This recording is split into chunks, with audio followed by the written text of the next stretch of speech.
today's video, I'm going to show you how to delete sub-items in monday.com. As projects evolve, some sub-items may no longer be relevant, and removing them is a quick way to keep your workspace clean and organized. Once you're logged in, head over to the board where your sub-item is located. Remember, sub-items are smaller tasks nested under a main item, helping you break work into manageable pieces. Find the sub-item you want to remove. Then click the checkbox beside it. This selects the sub-item and signals that you're ready to take action. Now look for the delete option. Depending on your layout, it may appear as a trash can icon or inside a menu when you right-click or use the three-dot menu.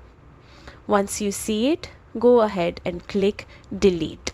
Keep in mind, this action is permanent. Deleted sub-items can't be easily restored, so double check before confirming. And that's it.